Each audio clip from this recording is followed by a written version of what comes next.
ಮಡಿಕೇರಿಯಂಥ ಪ್ರದೇಶಗಳಲ್ಲಿ ವಾಸಿಸುವ ಜನರು ಬಿಳಿಯ ಅಥವಾ ತಿಳಿ ಬಣ್ಣದ ಉಡುಗೆ ಧರಿಸುವುದು ಸೂಕ್ತ. ಹೀಗೆಂದು ಸಾರಿಗೆ ಅಧಿಕಾರಿಗಳ ಅಭಿಪ್ರಾಯವನ್ನು ಉಲ್ಲೇಖಿಸಿ ಕಾನೂನು ಸೇವಾ ಪ್ರಾಧಿಕಾರದ ಸದಸ್ಯ ಕಾರ್ಯದರ್ಶಿ ಹಾಗೂ ನ್ಯಾಯಾಧೀಶೆಯಾದ ಶುಭಾ ಕಿವಿಮಾತು ಹೇಳಿದ್ದಾರೆ. ಸಾರಿಗೆ ಇಲಾಖೆಯು ಮಡಿಕೇರಿಯ ಮೈತ್ರಿ ಸಭಾಂಗಣದಲ್ಲಿ ಏರ್ಪಡಿಸಿದ್ದ 37ನೇ ರಾಷ್ಟ್ರೀಯ ರಸ್ತೆ ಸುರಕ್ಷತಾ ಮಾಸವನ್ನು ಉದ್ಘಾಟಿಸಿ ಮಾತನಾಡಿದ ಶುಭಾ, ಮಂಜಿನಿಂದ ಆವೃತವಾಗುವ ಬೆಟ್ಟ ಗುಡ್ಡಗಳ ಮಡಿಕೇರಿಯಂಥ ಪ್ರದೇಶದಲ್ಲಿ ಕಡು ಬಣ್ಣದ ಉಡುಗೆ ಧರಿಸುವವರು ವಾಹನ ಚಾಲಕರ ದೃಷ್ಟಿಗೆ ಗೋಚರವಾಗದಿರಬಹುದು. ಬಿಳಿಯ ಅಥವಾ ತಿಳಿಯ ಬಣ್ಣದ ಉಡುಗೆ ಧರಿಸಿದ ಪಾದಾಚಾರಿಗಳು ಸುಲಭವಾಗಿ ದೃಷ್ಟಿಗೆ ಬೀಳುತ್ತಾರೆ. ಅಪಘಾತ ನಿಯಂತ್ರಣಕ್ಕೆ ಹೀಗೊಂದು ಸಲಹೆಯನ್ನು ಆರ್ಟಿಒ ಅಧಿಕಾರಿಗಳೇ ಹೇಳಿದ್ದರು ಎಂದು ಶುಭಾ ನೆನಪಿಸಿಕೊಂಡರು. ಅಪಘಾತದಿಂದಾಗಿ ಸಾವಿಗೆ ಸಂಬಂಧಿಸಿದ ಹೆಚ್ಚಿನ ಪ್ರಕರಣಗಳು ಕೋರ್ಟ್ ಮುಂದೆ ಬರುತ್ತಿವೆ ಎಂದು ಹೇಳಿದ ಅವರು, ವಿಮೆ ಮಾಡಿಸದಿದ್ದರೆ ಅಥವಾ ಚಾಲನಾ ನಿಯಮಗಳನ್ನು ಪಾಲಿಸದಿದ್ದರೆ ಪರಿಹಾರ ಸಿಗುವುದು ಕಷ್ಟ ಸಾಧ್ಯ ಎಂದರು. ಚಾಲಕರು ತಮ್ಮ ವಾಹನವನ್ನು ದೇವರ ರಥವೆಂದು ಪರಿಗಣಿಸಿ ನಿರ್ವಹಣೆ ಮಾಡಿದರೆ ಅಪಾಯದಿಂದ ದೂರವಿರಬಹುದು ಎಂದು ನ್ಯಾಯಾಧೀಶೆ ಶುಭಾ ಕಿವಿಮಾತು ಹೇಳಿದರು. ಇವೆಲ್ಲ ಗಮನದಲ್ಲಿ ಇರಿಸಿಕೊಳ್ಳಿ, ನಿಮ್ಮ ತಂದೆ ತಾಯಿಯಂದರಿಗೆ ಹೇಳಿ. ಅದೇ ರೀತಿ ಈ ಮಕ್ಕಳಿಗೆ ಏನಾಗುತ್ತೆ ಅಂತ ಹೇಳಿದ್ರೆ 15 ವರ್ಷ ಇನ್ನೂ ಆಗಿರಲ್ಲ, ಅಷ್ಟರೊಳಗೆ ವಾಹನ ಚಾಲನೆ ಹುಚ್ಚಿಡಲಿಕ್ಕೆ ಶುರುವಾಗುತ್ತೆ ಅಲ್ವಾ? ಬರೀ ಒಂದು ರೀಸೆಂಟ್ ವಾಹನ ಚಾಲನೆಯೂ ಅಲ್ಲ, ಇನ್ನೇನೋ ಬಂದಿದೆ. ಏನು ಹೇಳಿಕೊಳ್ಳೋಣ ಮಕ್ಕಳೇ? 2 ವೀಲರಲ್ಲಿ ಕೇಳಿಸ್ತು ನನಗೆ ಅಲ್ವಾ? ವೀಲಿಂಗ್, ಈ ಹುಚ್ಚು ವೀಲಿಂಗ್ ಅನ್ನುವಂತಹ ಈ ಹುಚ್ಚನ್ನು ಇಟ್ಸ್ಕೊಂಡಿರ್ತಾರೆ ಮಕ್ಕಳು. ಇದರಿಂದಾಗಿ ಸಾಕಷ್ಟು ಜೀವಗಳು ಬಲಿಯಾಗಿವೆ. ಹಾಗಾಗಿ ನಿಮಗೆ ವಾಹನ ಅನ್ನೋದು ನಾನು ಈಗಾಗಲೇ ಹೇಳಿದೆ, ಅದು ನೆಸೆಸಿಟಿ ಅಲ್ವಾ? ನಿಮ್ಮನ್ನು ಕರೆದುಕೊಂಡು ಹೋಗುವಂತಹ ರಥ ಅದು.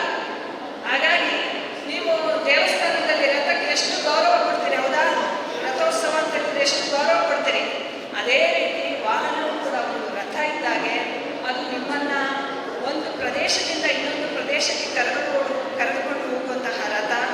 ಅದಕ್ಕೆ ನೀವು ದೇವಸ್ಥಾನದಲ್ಲಿ ಕೊಡುವಂತಹ ರಥಕ್ಕೆ ಎಷ್ಟು ಒಂದು ಭಕ್ತಿ ಶ್ರದ್ಧೆಗಳಿಂದ ನೀವು ಅದಕ್ಕೆ ಪೂಜಿಸ್ತೀರೋ, ಅದೇ ರೀತಿ ನೀವು ಇದನ್ನು ನಿಮ್ಮ ವಾಹನವನ್ನು ಕೂಡ ಅದೇ ರೀತಿ ನೀವು ಭಾವಿಸಬೇಕು. ಅದಕ್ಕೆ ಸಮರ್ಪಕವಾದಂತಹ ದಾಖಲೆಗಳನ್ನು ಎಲ್ಲವನ್ನ ಮಾಡಿಸಬೇಕು ಅಲ್ವಾ? ಪೊಲ್ಯೂಷನ್ ಕೂಡ ಒಂದು ಇಂಪಾರ್ಟೆಂಟ್ ಫ್ಯಾಕ್ಟರ್, ನಾವನ್ನು ತಿಳ್ಕೊಳ್ಬೇಕು. ಯಾಕೆಂತ ಹೇಳಿದ್ರೆ ವಾಹನದಿಂದ ಎಷ್ಟು ಪೊಲ್ಯೂಟೆಡ್ ಏರ್ ಬರುತ್ತೆ ಅಲ್ವಾ? ವಾಹನ ಹಳೇದಾದ ಪಕ್ಷದಲ್ಲಿ, ಕಂಡೀಷನಲ್ಲಿ ಇಲ್ಲದಿರುವಂತಹ ಪಕ್ಷದಲ್ಲಿ ಕೂಡ ಅದನ್ನೆಲ್ಲವನ್ನು ನಾವು ತಿಳಿದುಕೊಳ್ಬೇಕು. ಪರಿಸರ ರಕ್ಷಣೆ ನಮ್ಮೆಲ್ಲರ ಹೊಣೆಯಾಗಬೇಕು. ಅದೇ ರೀತಿ ಈಗ ಸಾಕಷ್ಟು ಜನರಿಗೆ ಅದರ ಬಗ್ಗೆ ಒಂದು ತಿಳುವಳಿಕೆ ಬಂದಿದೆ. ಆದಷ್ಟು ನಾವು ವೆಹಿಕಲ್ ಪೂಲ್ ಮಾಡೋದನ್ನು ಅಭ್ಯಾಸ ಮಾಡ್ಕೋಬೇಕು. ಯಾಕೆಂತ ಹೇಳಿದ್ರೆ ಒಬ್ಬ ವ್ಯಕ್ತಿಗೆ ಒಂದು ವಾಹನ ಅನ್ನುವಂಥದ್ದಿದ್ರೆ ಏನಾಗುತ್ತೆ? ಪೊಲ್ಯೂಷನ್ ಆಗುತ್ತೆ, ಏರ್ ಕಂಡೀಷನ್ ಹಾಳಾಗುತ್ತೆ. ಹಾಗಾಗಿ ನಾವೆಲ್ಲರೂ ಸಹಕಾರದಿಂದ ಬದುಕಿದ್ರೆ ಮಾತ್ರ ನಾವು ಒಂದು ಭವ್ಯ ಭಾರತವನ್ನು ಉಳಿಸಬಹುದು, ನಮ್ಮ ಪರಿಸರವನ್ನು. ಮುಖ್ಯ ಅತಿಥಿಗಳಾಗಿ ಮಾತನಾಡಿದ ಹೆಚ್ಚುವರಿ ಎಸ್ಪಿ ಬಾರಿಕೆ ದಿನೇಶ್ ಕುಮಾರ್, ದೇಶದಲ್ಲಿ ಪ್ರತಿನಿತ್ಯ ಅಪಘಾತಗಳಿಂದ ಆಗುವ ಸಾವು ನೋವುಗಳು ಅಪರಿಮಿತ ಎಂದರು. ಸ್ವಾಭಾವಿಕ ಸಾವಿನ ಪ್ರಕರಣಗಳನ್ನುಳಿದರೆ ಅಪಘಾತಗಳಿಂದ ಆಗುವ ಸಾವುಗಳೇ ಹೆಚ್ಚು ಎಂದ ಬಾರಿಕೆ ದಿನೇಶ್, ಅತಿ ವೇಗ, ಮದ್ಯಪಾನ ಮಾಡಿ ಚಾಲನೆ, ಹೆಲ್ಮೆಟ್ ಧರಿಸದೆ ಬೈಕ್ ಸವಾರಿ, ವೀಲಿಂಗ್, ಟ್ರಿಬಲ್ ಡ್ರೈವಿಂಗ್ನಂತಹ ಪ್ರಕರಣಗಳಲ್ಲಿ ಲೈಸೆನ್ಸ್ ಅನ್ನೇ ರದ್ದು ಮಾಡಲು ಸಾರಿಗೆ ಇಲಾಖೆಗೆ ಶಿಫಾರಸು ಮಾಡಲಾಗುತ್ತದೆ ಎಂದರು. ರದ್ದಾದ ಬಳಿಕವೂ ಚಾಲನೆ ಮಾಡಿ ಅಪಘಾತವಾದರೆ ವಿಮಾ ಸೌಲಭ್ಯವೂ ಸಿಗಲಾರದು ಎಂದು ದಿನೇಶ್ ಕುಮಾರ್ ಎಚ್ಚರಿಕೆ ನೀಡಿದರು. ಇದೇ ವೇಳೆ ದಿನೇಶ್ ಕುಮಾರ್ ರಸ್ತೆ ಸುರಕ್ಷತೆಗಳ ಬಗ್ಗೆ ಪ್ರಾತ್ಯಕ್ಷಿಕೆ ಮೂಲಕ ಮನದಟ್ಟು ಮಾಡಿದರು. ಎಲ್ಲ ಹಿಂದೆಟ್ಟು ಹಾಕ್ತಾ ಇದ್ದೀರಿ, ಬಟ್ ನನಗೆ ಗೊತ್ತಿದೆ ತುಂಬಾ ಜನರಿಗೆ ವಾಹನ ಚಾಲನೆ, ವಾಹನ ಅಂತಂದ್ರೆ ಇಲ್ಲಿ ಮೋಟಾರ್ ಸೈಕಲ್, ಆರ್ಡಿನರಿ ಸೈಕಲ್ ಬಹುಶಃ ಎಲ್ರಿಗೂ ಗೊತ್ತಿರುತ್ತೆ. ಮೋಟಾರ್ ವಾಹನ, ಮೋಟಾರ್ ಸೈಕಲ್ ಚಾಲನೆ, ಅದೇ ರೀತಿ ತುಂಬಾ ವಿದ್ಯಾರ್ಥಿಗಳು ಕೂಡ 4 ಚಕ್ರದ ವಾಹನಗಳ ಚಾಲನೆಯನ್ನು ಕೂಡ ಕಲಿತಿರ್ತೀರಿ. ಯಾಕೆಂತಂದ್ರೆ ಈಗಿನ ಪೋಷಕರು ನಮ್ಮ ಮಕ್ಕಳು ಎಲ್ಲಾ ರೀತಿಯಲ್ಲೂ ಎಲ್ಲಾ ಕಡೆಗಳಲ್ಲೂ ಕೂಡ ಹುಷಾರಿರಬೇಕು, ಚಿಕ್ಕ ವಯಸ್ಸಿನಲ್ಲಿಯೇ ಎಲ್ಲವನ್ನ ಕಲಿಬೇಕು ಅಂತನ್ನುವಂತಹ ಒಂದು ಆಸೆ ಇಟ್ಕೊಂಡಿರ್ತಾರೆ. ಸೊ ಹಾಗಾಗಿ ಬಹುಶಃ ನಿಮಗೆ ಇಚ್ಛೆ ಇಲ್ಲ ಅಂತಂದ್ರೂ ಕೂಡ ನೀವು ಇಲ್ಲ ನನಗೆ 18 ವಯಸ್ಸು ಆಗಲಿಲ್ಲ, ನಾನು ಇನ್ನೂ ಕೂಡ ವಾಹನ ಚಾಲನೆ ಮಾಡೋದು ಬೇಡ ಅಂತಂದ್ರೂ ಕೂಡ ನಿಮ್ಮ ಪೋಷಕರು ನಿಮಗೆ ವಾಹನ ಚಾಲನೆಯನ್ನು ಹೇಳ್ಕೊಟ್ಟಿರ್ತಾರೆ. ಓಕೆ, ಸಾರ್ವಜನಿಕ ರಸ್ತೆಯಲ್ಲಿ ನೀವು ಲೈಸೆನ್ಸ್ ಇಲ್ಲದೆ ವಾಹನ ಚಾಲನೆ ಮಾಡುವಂಥದ್ದು ತಪ್ಪಾಗುತ್ತೆ. ಹೇಳ್ಬೋದಾಗುತ್ತೆ.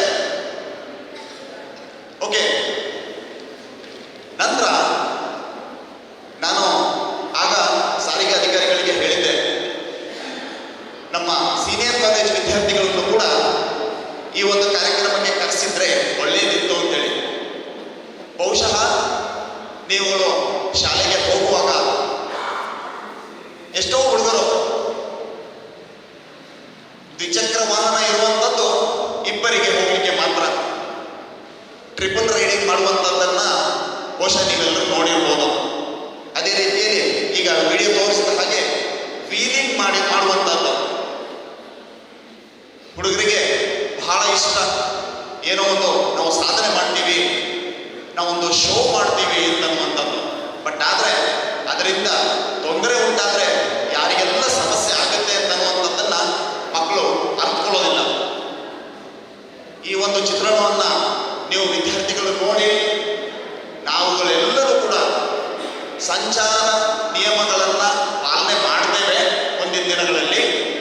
ಅದೇ ರೀತಿಯಾಗಿ ನಮ್ಮ ಪೋಷಕರ ಜೊತೆ ನಾವು ವಾಹನಗಳಲ್ಲಿ ಹೋಗ್ತಾ ಇದ್ದಾಗ ನಮ್ಮ ಪೋಷಕರು ಸಂಚಾರ ನಿಯಮಗಳನ್ನ ಉಲ್ಲಂಘನೆ ಮಾಡಿದರೆ ನಾವು ಅವರಿಗೆ ಕಡ್ಡಾಯವಾಗಿ ನೀವು ಸಂಚಾರ ನಿಯಮಗಳನ್ನ ಪಾಲನೆ ಮಾಡಬೇಕು ಅಂತ ಹೇಳಿ ಒತ್ತಿ ಹೇಳ್ತೀವಿ ಅನ್ನುವಂತಹ ಒಂದು ಪ್ರತಿಜ್ಞೆಯನ್ನ ಬಹುಶಃ ನೀವೆಲ್ಲರೂ ಈ ದಿನ ಮಾಡ್ಕೋಬೇಕಾಗುತ್ತೆ.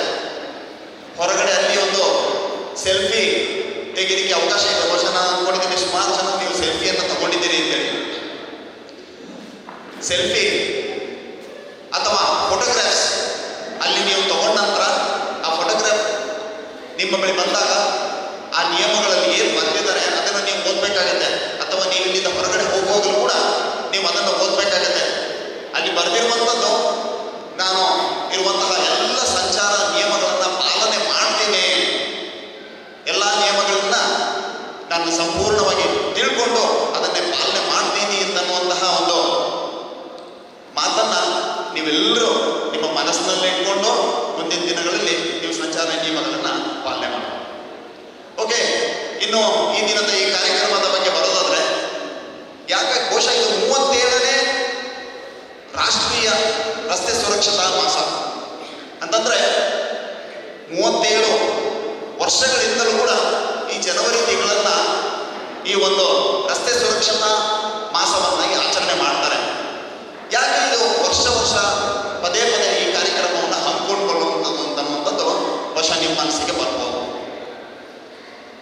ಎಲ್ರಿಗೆ ಗೊತ್ತಿರುವ ಹಾಗೆ ಪ್ರತಿನಿತ್ಯ ನಮ್ಮ ಮಡಿಕೇರಿ ಇರ್ಬೋದು, ಕೊಡಗು ಜಿಲ್ಲೆ ಇರ್ಬೋದು, ರಾಜ್ಯ ಅಥವಾ ನಮ್ಮ ದೇಶದಲ್ಲಿ ಸಾವಿರಾರು ಅಪಘಾತಗಳು ನಡೀತದೆ. ಪ್ರತಿನಿತ್ಯ ಸಾವಿರಾರು ಜನ ರಸ್ತೆಗಳಲ್ಲಿ ಮೃತಪಡ್ತಾರೆ, ರಸ್ತೆಗಳಲ್ಲಿ ಗಾಯಾಳುಗಳಾಗ್ತಾರೆ. ಒಂದು ಅಂಕಿಅಂಶದ ಪ್ರಕಾರ ನೈಸರ್ಗಿಕ ಕಾರಣಗಳಿಂದಾಗಿ ಏನು ಮನುಷ್ಯರು ಪ್ರಾಣ ಕಳ್ಕೊಳ್ತಾ ಇದ್ದಾರೆ, 2ನೇ ಸ್ಥಾನ ಈ ಅಪಘಾತಗಳಿಗೆ ಮೀಸಲಾಗಿದೆ. ಹೆಚ್ಚಿನ ಸಂಖ್ಯೆಯಲ್ಲಿ ಜನರು ಪ್ರಾಣವನ್ನ ರಸ್ತೆ ಅಪಘಾತಗಳಿಂದ ಕಳ್ಕೊತಾ ಇದ್ದಾರೆ. ನಾವುಗಳು ರಸ್ತೆ ನಿಯಮಗಳನ್ನ ತಿಳ್ಕೊತೀವಿ, ಆದರೂ ಕೂಡ ಅಪಘಾತಗಳು ಆಗ್ತಾ ಇದೆ. ಈ ಅಪಘಾತಗಳನ್ನ ತಡೆಗಟ್ಟುವ ನಿಟ್ಟಿನಲ್ಲಿ ಇದಕ್ಕೂ ಮುನ್ನ ರಸ್ತೆ ಸುರಕ್ಷತಾ ಮಾಸಾಚರಣೆ ಪ್ರಯುಕ್ತ ಪ್ರಾದೇಶಿಕ ಸಾರಿಗೆ ಇಲಾಖೆ ಮತ್ತು ವಾಹನ ಚಾಲನಾ ತರಬೇತಿ ಸಂಸ್ಥೆಗಳ ಆಶ್ರಯದಲ್ಲಿ ಜಾಗೃತಿ ಜಾಥಾ ಏರ್ಪಡಿಸಲಾಗಿತ್ತು. ವಿವಿಧ ಶಾಲೆಗಳು ಮತ್ತು ಸ್ಕೌಟ್ಸ್ ಗೈಡ್ಸ್ ಮಕ್ಕಳು ಜಾಥಾದಲ್ಲಿ ಪಾಲ್ಗೊಂಡು ಜಾಗೃತಿ ಮೂಡಿಸಿದರು.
ಸಭಾ ಕಾರ್ಯಕ್ರಮದಲ್ಲಿ ಪ್ರಾದೇಶಿಕ ಸಾರಿಗೆ ಅಧಿಕಾರಿ ಸತೀಶ್, ಸ್ಕೌಟ್ಸ್ ಗೈಡ್ಸ್ ಜಿಲ್ಲಾ ಪ್ರಧಾನ ಆಯುಕ್ತ ಬೇಬಿ ಮ್ಯಾಥ್ಯೂ, ಖಾಸಗಿ ಬಸ್ ಮಾಲೀಕರ ಸಂಘದ ಅಧ್ಯಕ್ಷ ಹೊಸೂರು ಜೋಯಪ್ಪ, ತಾಲನಾ ತರಬೇತಿ ಸಂಸ್ಥೆಗಳ ಸಂಘದ ಅಧ್ಯಕ್ಷ ಗಿಲ್ಬರ್ಟ್ ಲೋಬೋ, ಸಾರಿಗೆ ಅಧಿಕಾರಿ ಪಾಷಾ ಮತ್ತಿತರರು ಹಾಜರಿದ್ದರು.